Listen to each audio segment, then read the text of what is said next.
Sa gitna man ng daan, mga saglit na... Okay, for your next project, magplano mo og school safety improvement. Gamit tong police planning approaches. O partner ninyo, yata na muna ko sa inyo ang guidelines. Now, partner, Jamie and Alex. Bawat muting biglang nabura. Alex! Hiwaga ng iyong tingin ng... Oy, Lex! Partner to sa crime prevention. Probasig sa lab prevention pod. Di pinapa... Okay. Amin na lang po, na-excited ka? Mas excited po ako sa exam. Di pinapansin, ika'y paiikutin ng dahan-dahan sa gitna man ng daan. Sa bawat sandaling ikaw ay di nagmamasdan. May dumadaan. Morning, ma'am, sir. Pwede rin makapag-interview sa inyo. Oh, superhero ang bantay sa campus. Kinsa man? Batman. Saan mo naka-question mo naman pangalawin? Itin aking salita matay. Okay, serious question. Any safety concern? Sabi, kanang hagdanan lapit sa lagare, di ba, ngit-ngit? Ang school dapat isayang. Ayaw kay seryoso magtubag. Kapalun ako, naganahan ka, na-practical ko. Ganahan ko facts kasi fiction.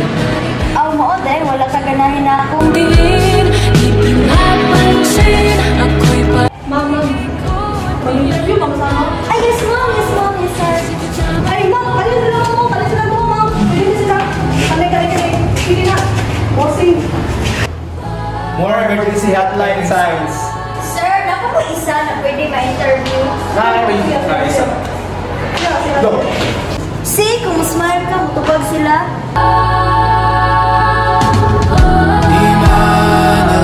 Suga, dili mo ka-importante. Mas importante diri ang aircon. Gosh, boso. With all due respect, dagan kay mga estudyante na dili komportable labaw na sa nit-nit na lugar, particularly sa hagdanan sa library.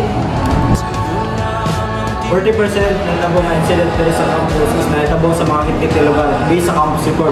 Isuporta lagi si Alex Nakpo. Where kayo? Gosh! Ako dito nahulog sa hagdanan last week. Tungkol na to, dili ko kalakaw. Nag-stay at home na dito sa balay to. Dili dito siya safe for student. Depende na lang sa mong kapangaan eh. Look, oh, init ka kung lawas. We're gathering safety concerns here, not your personal concern. Oh, sorry, I misunderstood the word safety. Ayaw mo yung baby! Ika'y paiikutin. What if this time, magkaroon ka na talaga ng lakas ng loob, iparamdam at sabihin sa kanya kung ano yung nafe-feel mo.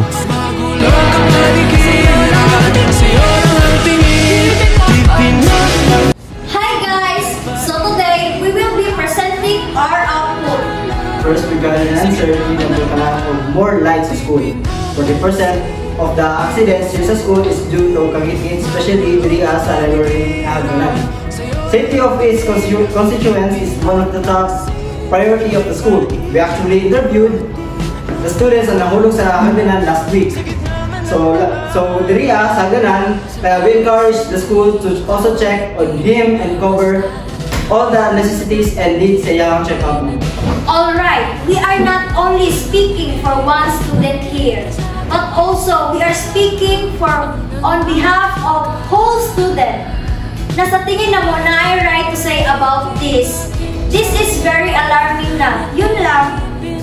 Firstly, igamit na mo ang transactive planning sa pagpangutana sa estudyante mismo o sa pag-help kang Alex na mugawa sa iyahang comfort zone. And then after is the advocacy planning aron ma-represent o ma-depensahan ang voice. So voice na effect 1. Isa na ang voice dito kay appeal flirt dyan. Paano kung gusto ka rin niya?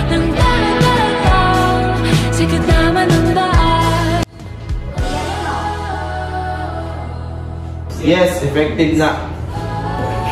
Yes, Sir Ramos. dapat i-implement na siya sa school. Effective man! Effective siya. What if this time hindi mo na patatagalin? Hindi mo nahahayaan na maunahan ka pa ng iba?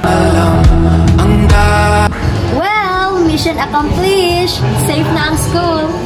Oo, basta safe na mo lang ang pang-invest niya. Sunta, well-lit na lugar. Deal! Okay, safety first.